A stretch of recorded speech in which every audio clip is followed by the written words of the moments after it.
بھی ہے، رزق کا مسئلہ ہے، کوئی بیمار ہے، کوئی تنگ دل ہے، کسی کے گھر کا مسئلہ ہے، کسی کے روزگار کا مسئلہ ہے، وہ مسئلہ ذہن میں رکھ کر اس درود کو پڑھ لے، ٹھیک ہے، 313 یہ 313 مرتبہ پڑھ کر اس کے بعد دعا مانگ لے، ٹھیک ہے، درود شریف خود بھی دعا ہے، ٹھیک ہے، اللہ تبارک و تعالیٰ وہ مشکل حل کر لے گا۔ 313 علماء نے لکھا ہے کسی عمل کی کثرت ہے، ٹھیک ہے، 313 جو عدد ہے صحابہ کرام کی بدر میں تعداد 313 تھی، ٹھیک ہے، تو وہ پڑھ کر عمل کر لے، انشاءاللہ اللہ تبارک و تعالیٰ اس مشکل کو حل کر لیں گے اور وہ عمل اللہ تبارک و تعالیٰ قبول کر لیں گے، ٹھیک ہے۔ ایک دوسری پرچی آپ حضرات کے سامنے ہوگی میرے دوستو، یہ مختصر صلاۃ التسبیح کی پرچی ہے۔ صلاۃ التسبیح کی نماز ایک تو لمبی صلاۃ التسبیح ہے، حضور علیہ الصلوۃ والسلام نے اپنے چچا سے کہا بھی تھا، وہ سب پڑھتے بھی ہیں۔ یہ بھی صلاۃ التسبیح کی نماز ہے، روایت میں ہے میرے دوستو، ایک آدمی یہ کہتا ہے کہ بھائی میں ذرا لمبی جو صلاۃ التسبیح کی نماز ہے نہیں پڑھ سکتا، یا وقت اتنا نہیں ہوتا، یا میرے پاؤں میں درد ہو جاتا ہے کڑے کڑے، تو بڑی عمر کے حضرات کے لیے یا بڑی عمر کی خواتین کے لیے گھر میں بھی سب یہ پڑھ سکتے ہیں، نوجوان بھی پڑھ سکتے ہیں، مختصر وقت میں یہی صلاۃ التسبیح کی نماز ہے، ٹھیک ہے۔ تو اس میں یہ طریقہ لکھا ہوا ہے، ٹھیک ہے میرے دوستو، میں تھوڑا سا آپ حضرت کے سامنے سلیم حضرت انس کی والدہ ہے، سپنسر شدوا، نبی علیہ الصلوۃ والسلام نے یہ عمل اس کو بتایا تھا، ٹھیک ہے، سلیم، یہ جو نبی علیہ الصلوۃ والسلام نے یہ فرمایا، یہ میرے دوستو 10 مرتبہ سبحان اللہ، 10 مرتبہ الحمدللہ، 10 مرتبہ اللہ اکبر، 4 رکعت وہی جو صلاۃ التسبیح پڑھی جاتی ہے اسی طرح پڑھے، لیکن وہ جو لمبی صلاۃ التسبیح میں جو تسبیحات ہیں وہ نہ پڑھے۔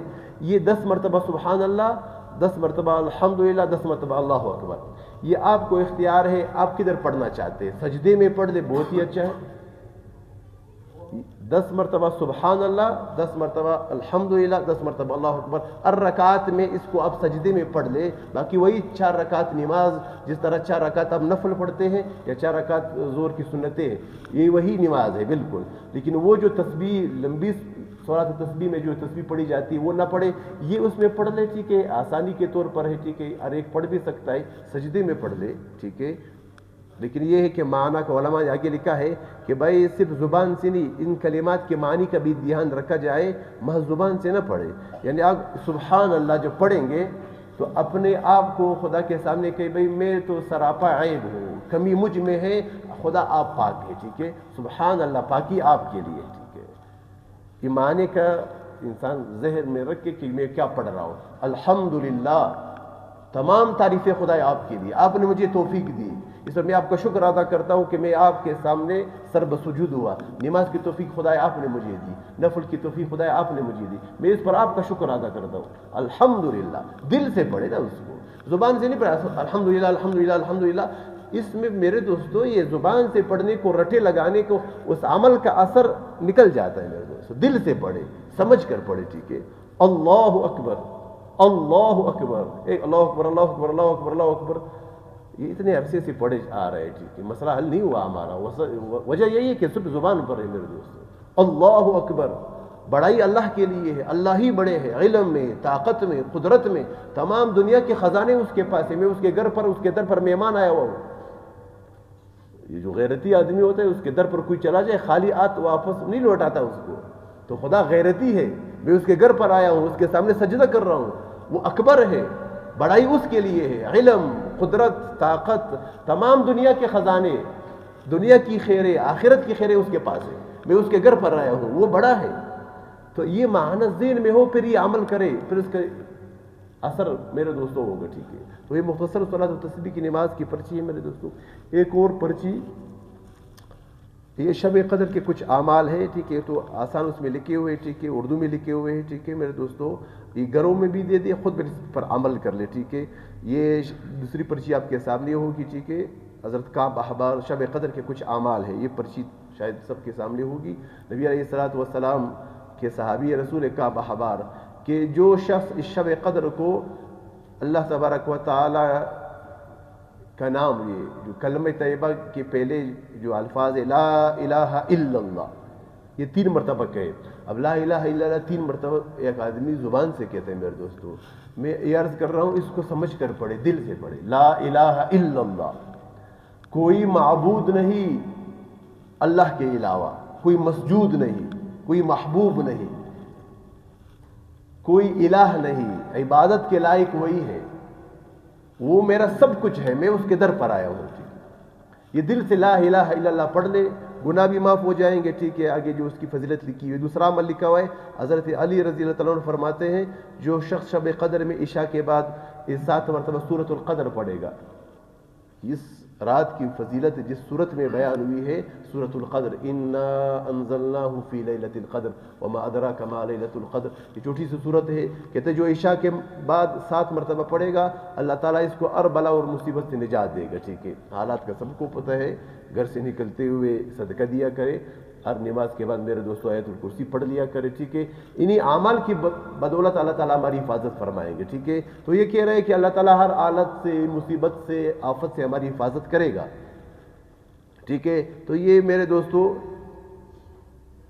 عشاء کے بعد پڑھنی ہے. ٹھیک ہے, تیسرا عمل لکھا ہوا ہے حضرت عبداللہ ابن عباس رضی اللہ تعالیٰ عنہ کہا کہ جو شخص شب قدر میں 2 رکعتیں اس طرح پڑھے, الرکعت میں 1 مرتبہ سورہ فاتحہ, 7 مرتبہ سورہ اخلاص یعنی قل واللہ پڑھے, سلام پھیرنے کے بعد پھر 3 مرتبہ یا 70 مرتبہ یہ استغفر اللہ واتوب الیہ, یہ اپنے والد کو یا والدین کو اپنے تحفہ دیکھ رہے ہیں.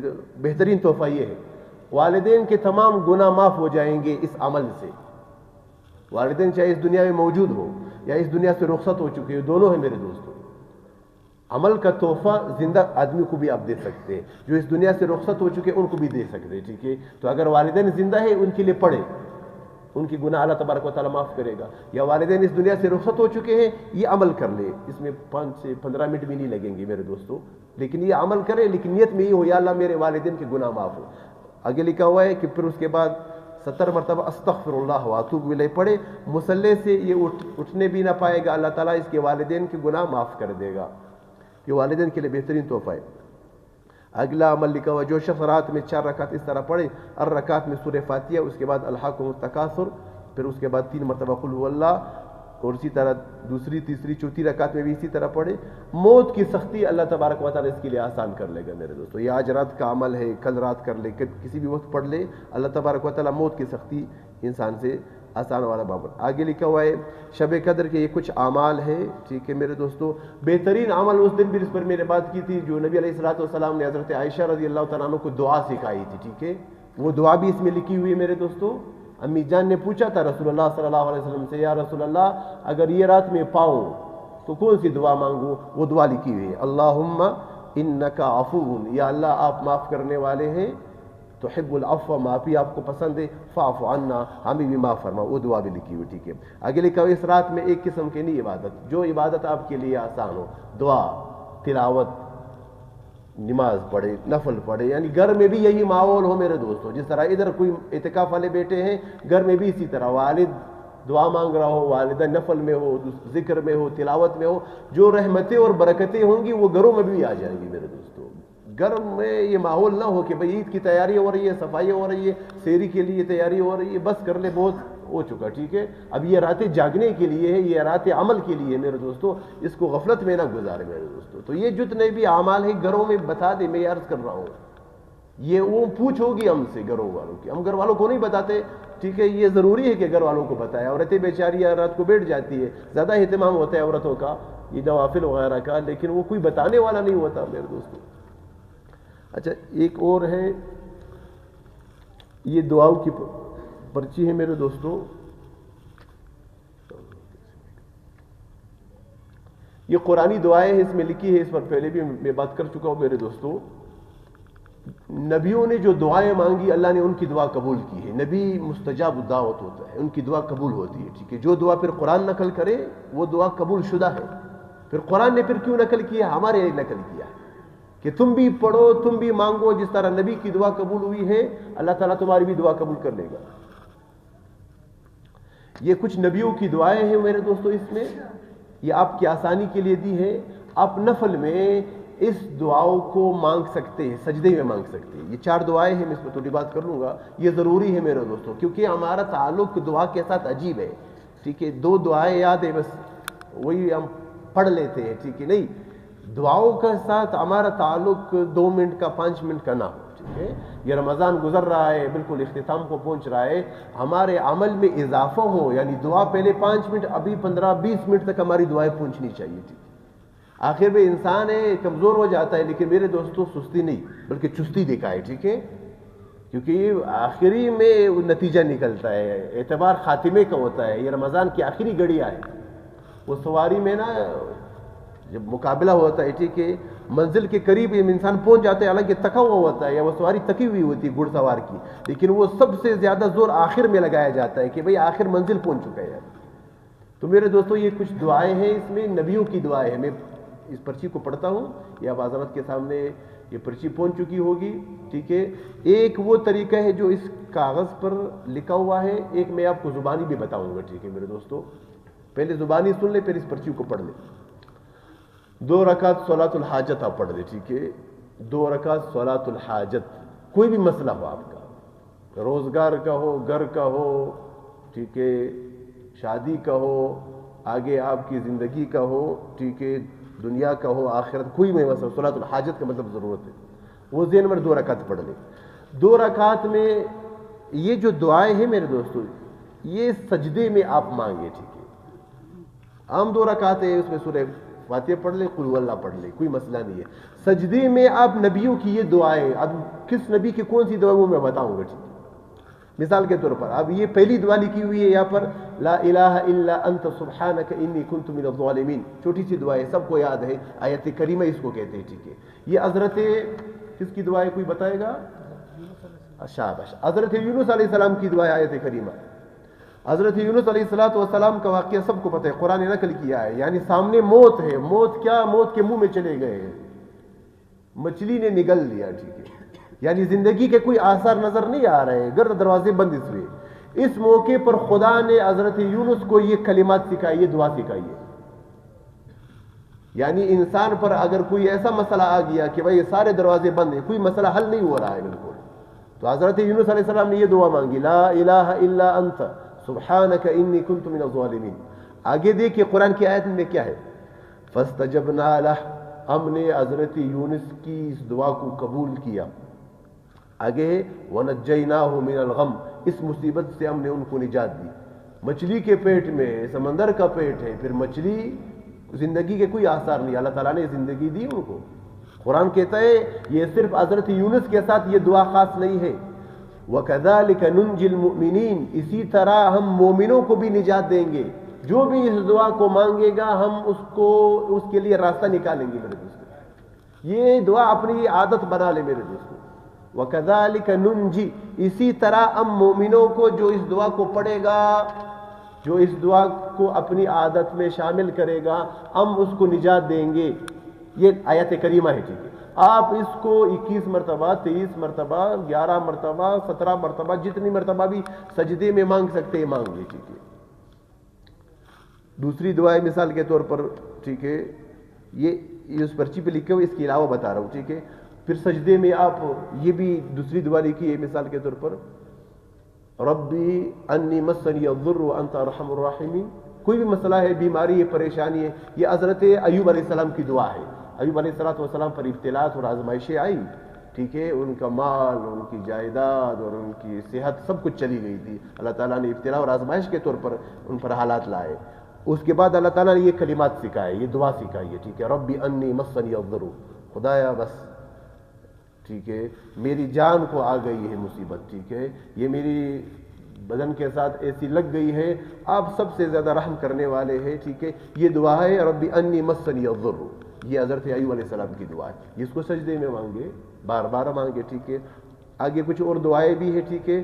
وَأُفَوِّضُ أَمْرِي إِلَى اللَّهِ, یہ مسئلہ میں خدا کے عدالت میں پیش کرتا ہوں. کوئی بھی مسئلہ ہونا اس دنیا میں, اگر کوئی مسئلہ ہو تو ہم وکیل, ایسا وکیل جو بہت ہی تیز ہو, ایسا وکیل جو بہت ہی پاورفل ہو اور اس کی لوگ بات سنتے بھی ہو, اور تو ہم کہتے ہیں بس جو بیغم ہے میرا مسئلہ وہ لڑے گا, کیونکہ سپریم کورٹ کے وکیل کو میں نے چنا ہے, اتنی بڑی فیس اس کو دی ہے, تو میں بیغم ہو جاتا ہوں, میرا مسئلہ وہ وکیل کے حوالے ہے. خدا کہہ رہے ہیں میرے حوالے کرو، وفوض امری الی اللہ، یہ مسئلہ میں نے خدا کے حوالے کیا ہے، خدا ہی سب سے بہتر جاننے والا ہے، اب اس مسئلے کے بارے میں پریشان نہیں ہوں کیونکہ خدا کے حوالے کی ہے۔ تو دعا میں میرے دوستوں اس کے معنی کو بھی ذہن میں رکھیں، وفوض حوالے کرتا ہوں اپنا یہ مسئلہ خدا کے، ٹھیک ہے، ان اللہ بصیر بالعباد، خدا ہی بہتر جانتا ہے بندوں کو، ٹھیک ہے۔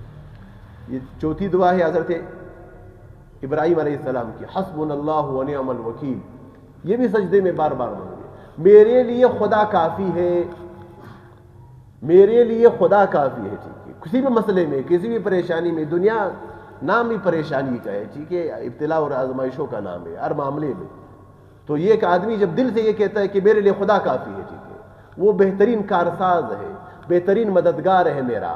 جب خدا نے کہا کہ بھئی اس نے مجھے مددگار کے لیے چنا ہے، دوست میرے لیے اس نے چنا ہے کہ میں اس کا دوست ہوں، پھر دوست دوست کے کام آئے گا، دوست دوست کو اکیلا نہیں چھوڑتا، مسئلہ ہم میں ہے، ہم نے اس کو دوست بنایا کہ نہیں بنایا۔ تو اس کو میرے دوستوں یہ کچھ دعائیں ہیں، آخری دعا ادھر لکھی ہے میرے دوستوں، رب انی مغلوب فانتصر، اس پر میرے بات کر لیجیے، ٹھیک ہے۔ یہ تو 2 رکعتیں سورۃ الحاجت کی، آپ سجدے میں اس دعاؤں کو، یہ دعائیں اس واسطے آپ کو دی ہے کہ آپ اس کو سیکھیں، آسان دعائیں، ٹھیک ہے۔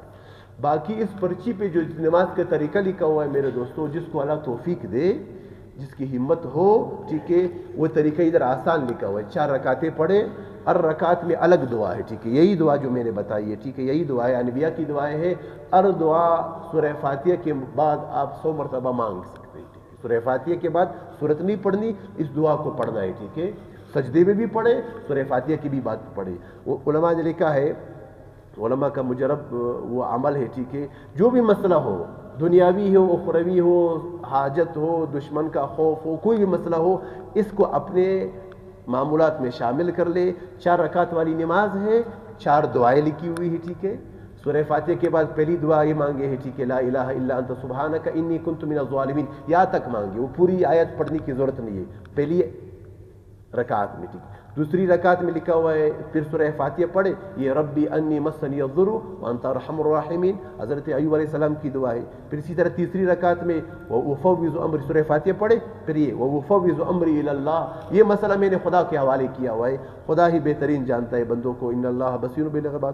چوتھی رکعت حضرت ابراہیم علیہ السلام کی دعا ہے، سورہ فاتحہ پڑھے، پھر یہ حسبنا اللہ ونعم الوکیل، میرے لیے بہترین کارساز، بہترین مددگار، بہترین دوست خدا ہے، نعم المولا و نعم النصیر۔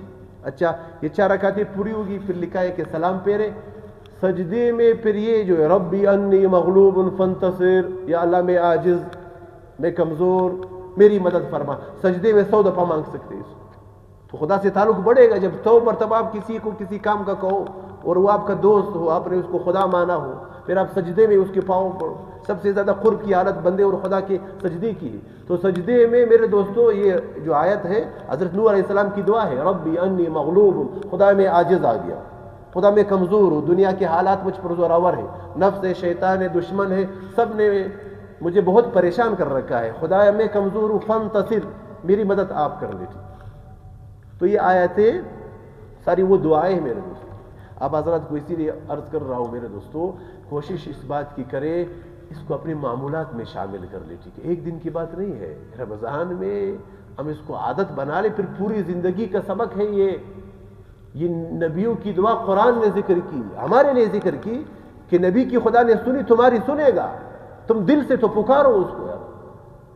یہ نبیوں پر حالات آئے، ایسے حالات ہیں، حضرت ایوب علیہ السلام کی حالت کو تصور کر لے، حضرت یونس علیہ السلام کی کیسے حالات تھے، تو بڑوں پر حالات آتے ہیں، پھر اس امت کا درجہ واقعی اللہ تعالیٰ کے ہاں بہت بلند ہے۔ میں نے کیا کہا، یہ شب قدر ہے، مثلا آج یہ شب قدر دوسری امتوں کو نہیں دی گئی، صرف نبیوں کے لیے خاص تھی، امت کے لیے خاص نہیں تھی، اس امت پر اللہ کا فضل ہے، کرم ہے۔ تو بھئی ان راتوں کو جاگے، ٹھیک ہے، اس راتوں کو یہ عمل کرے، گھروں میں بھی یہ ماحول ہو، اللہ کی قسم جو رحمتیں اور برکتیں اس رمضان میں اترتی ہے یہ پورے سال اترے اگر یہ عمل ہم کریں۔ یہ رمضان میں جو اتنی برکتیں ہوتی ہیں یہ اعمال ہے میرے دوستوں، وہ اعمال گھروں میں جاری ہوں گے، گھروں میں خیر اور برکتیں آئیں گی میرے دوستوں۔ تو کوشش اس بات کی کرے، یہ پرچیاں ہے گھروں میں دے، ٹھیک ہے، اس کی کاپی نکالے دوسروں کو دے، اپنی مسجد جا رہے ادھر اعتکاف والوں کو دے، آپ نے 50 روپے کی کاپی نکالی، اعتکاف والا پوری رات عبادت کرے گا، آپ کا اس میں ایسا ہے، اس کی اور پرچیاں نکالے دوسرے دوستوں کو دے، گھروں میں بانٹے، محلے میں بانٹے میرے دوستوں۔ یہ اس طور پر ہے کہ بھئی ہمارے پاس جذبہ ہوتا ہے، لیکن کیا کرے کیا پڑھے یہ نہیں ہوتا. تھوڑی دیر کے لیے تلاوت کر لیتے، پھر دعا مانگ لیتے، تو یہ نہیں پوری رات جاگنا ہوتا ہے سحری تک. یہ دیکھو اس میں ایک لمحہ ایسا آئے گا اللہ کی نظر رحمت پڑ گئی، ہمارا بیڑا پار ہو گیا دنیا کا بھی آخرت کا. اس میں غفلت نہ کرے. میں نے پہلے بھی کہا تھا نبی علیہ الصلوۃ والسلام گھر والوں کو پورے سال نہیں جگاتے تھے، حالانکہ نبی کی اوپر تہجد کی نماز لازمی ہوتی ہے، وہ ہر رات اٹھتے تھے اللہ کے رسول، لیکن ان راتوں کو گھر والوں کو اٹھایا ہے.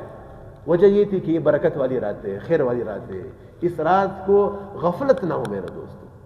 گھروں میں بھی یہ بتایا کہ خدا کے لیے یہ موبائل وغیرہ یہ بچوں کو بھی نہ دے، ٹھیک ہے. ان راتوں میں بس یہ چیزیں ہو کہ جس کی بھی نظر پڑے، کوئی تلاوت میں، کوئی دعا میں، کوئی ذکر کر رہا ہے، ٹھیک ہے، تاکہ سب کو پتہ چلے کہ بھئی یہ خیر و برکت والی رات ہے، ٹھیک ہے. گھروں میں بھی غفلت کا ماحول نہ ہو میرے دوستو. بار بار عرض کر رہا ہوں، یہ آج رات ہے 27ویں ہے اور شب جمعہ ہے. میں نے پہلے بھی کہا تھا یہ دونوں جب جمع ہو جائے رمضان میں، علماء نے یہی لکھا ہے، اکثریت علماء یہی کہہ رہے ہیں، جتنی بھی روایتیں انہوں نے جمع کی ہے کہ بھئی شب قدر وہی ہے جس میں شب جمعہ اور تاک رات جمع ہو جائے. یہ آج ہے، ٹھیک ہے. آج کی رات جو آنے والی رات ہے میرے دوستو، اس 27ویں بھی ہے، تاک بھی ہے اور شب جمعہ بھی ہے. کوشش اس بات کی کرے اس کو جا کر گزارے، اعمال کے ساتھ گزارے. گھروں میں دعا کے وقت بچوں کو ساتھ بٹھائے، ان کے دل کا پیالہ صاف ہوتا ہے. یہ آخری دو باتیں ہیں، میں پھر بھول جاؤں گا. اس رات بعض ایسے لوگ ہیں، میں نے پہلے ایک آدمی کی بات کی تھی، میں آپ حضرت کے سامنے رکھوں گا. اس رات بعضوں کی بخشش نہیں ہوتی. ان میں تو ایک بات میں نے وہ کی تھی کہ جس کے دل میں مسلمان کے بارے میں نفرت ہو، کینہ، بغض، عداوت ہو، یہ مغفرت اس کی نہیں ہوتی. پہلے دل کے پیالے کو صاف کرنا پڑے گا، ٹھیک. ایک وہ شخص ہے جس کے دل میں نفرت ہو، اس کی بخشش خدا نہیں کرے گا. یہ روایت ہے، نبی علیہ السلام نے کہا ہے.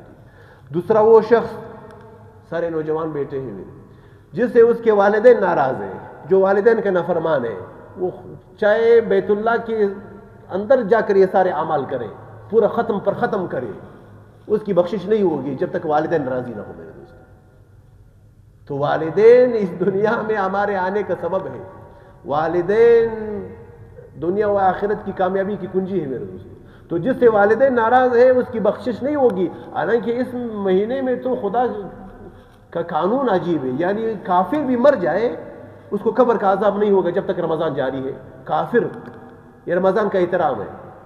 لیکن یہ بندہ جو کہتا ہے میں مسلمان ہوں اور پھر اپنے والدین کو تنگ کرتا ہے، والدہ کو گالی دیتا ہے، برا بھلا کہتا ہے، والدین اس سے تنگ ہے، جب تک والدین کو راضی نہ کرے میرے دوستوں اس کی بخشش نہیں ہوگی. یہ حدیث کے الفاظ ہے، ٹھیک ہے. آگے وہ شخص جو قطع رحمی کرنے والا ہو، خپلوانوں سے رشن نہ کی، اپنے رشتہ داروں سے تنگ ہے، ٹھیک ہے. رشتہ توڑنے والا جس کو کہتے ہیں. نبی علیہ السلام نے تو فرمایا نا، جوڑ دو، رشتوں کو جوڑو. جو رشتے جوڑتا ہے، ٹھیک ہے، اس پر رحمت اور برکت کی بارش ہوتی ہے، اس کی مغفرت ہوتی ہے. جو اپنے رشتہ داروں کے ساتھ اس کا تعلق صحیح نہیں ہے، اس کی بخشش نہیں ہوگی میرے دوستوں. پہلے جا کر معافی مانگنی پڑے گی، یہ مخلوق کا حق ہے. جتنے بھی رشتہ دار آپس میں ناراض ہیں، پہلے ناراضگی کو دور کرو، پھر یہ رات کی رحمت اور برکت اس کے حصے میں آئے گی میرے دوستوں. ورنہ یہ راتیں آپ گزارے، ختم پر ختم کرے، بیت اللہ کا طواف کرے، بیت اللہ کے اوپر جا کر نفلیں پڑھے، اندر پڑھے، اور پوری زندگی جا کر اعتکاف کرے بیت اللہ میں. نہیں، یہ معاملہ الگ ہے. بندوں کا حق ہے، بندے ناراض ہیں، ٹھیک ہے، والدین ناراض ہیں، بخشش نہیں ہوگی. یہ روایت ہے میرا دوست. تو کوشش اس بات کی کرے میرے دوستوں، یہ برکت والی رات ہے. آج بھی یہ چیزیں گھروں میں بھی پہنچا دے اور صدقہ و خیرات کیا کرے. حالات کا کچھ بھی پتہ نہیں ہے، ٹھیک ہے، شہر کے کیا حالات چل رہے ہیں. صدقہ کر کے نکلا کرے، 50 روپے 10 روپے جتنا جس کے بس میں ہو. پھر ہر نماز کے بعد آیت الکرسی پڑھے. آیت الکرسی ہمارے لیے ڈال ہے، ٹھیک ہے، جیسے چھتری ہوتی ہے نا، بارش میں چھتری کے ساتھ انسان نکلتا ہے تو وہ انسان کی حفاظت ہوتی ہے. آیت الکرسی اسی طرح اللہ تعالیٰ انسان کی حفاظت کرے گا. تو اعمال بھی کیا کرے اور صدقات بھی دیا کرے جتنی بھی اللہ نے توفیق دی ہے. بچوں کے لیے بھی اس میں نیت کر لیا کرے، ہمارے اپنے ملک کے لیے بھی دے کہ مسلمانوں پر کیا بیت رہی ہے، ٹھیک ہے. ایک تو ادھر آگ لگی ہوئی ہے، پھر ہمارے پاس بھی آگ لگی ہوئی ہے. فلسطین میں کیا ہو رہا ہے، غزہ کے مسلمان پس رہے ہیں، ٹھیک ہے، چھوٹے بچے شہید کیے جا رہے ہیں، ٹھیک ہے. تو امت کا حال یہ، اور اس حال میں بھی اگر ہم غفلت کے شکار ہو اور ہماری راتیں موبائل کے ساتھ گزرے، ہم گناہ میں مبتلا ہو میرے دوستو، اللہ کے ہاں پھر معاملہ عجیب ہے، ٹھیک ہے. وہ تو بہت ہی مہربان ذات ہے، لیکن جب پکڑتا ہے نا پھر اس کی پکڑ بہت عجیب ہے میرے دوست. تو خدا کے لیے اپنے آپ کو اور اپنی زندگی پر ذرا ہم جائزہ لے, ٹھیک ہے. یہ غفلت کی راتیں نہیں ہے, یہ رونے کی راتیں ہیں, یہ اس کو منانے کی راتیں, اس کے ساتھ تعلق کی راتیں ہیں, ٹھیک ہے. اپنے لیے روئے, امت کے لیے روئے. اب حال کیا ہے, ٹھیک ہے, کوئی آدمی شہر نہیں جا سکتا, بازار نہیں جا سکتا, خوف ہے, کیا ہے, تو یہ ہمارے اعمال ہے کہ اس رمضان میں بھی اگر گناہ ہو پھر الامان والا حافظ ہمارا, پھر اللہ ہی حافظ ہے, ٹھیک ہے. تو کوشش میرے بھائی یہی کر لے, گھروں بھی اعمال جاری رکھے, گھروں کو میں بھی راتوں کو جگائے, ٹھیک ہے. گھر والوں سے بھی کہے, ٹھیک ہے, نفل پڑھے, دعائیں مانگے, استغفار پڑھے, رو رو کر اللہ تعالیٰ سے کہے. اور ہمارا اور کون ہے, کس کے پاس جائے, ٹھیک ہے. یہی ہے, اسی کو دل کا حال سنا سکتے ہیں, ٹھیک ہے. اللہ تبارک و تعالیٰ آپ کے بیٹھنے کو قبول کر لے, ٹھیک ہے. دعا مانگ لیتے ہیں, ٹھیک ہے.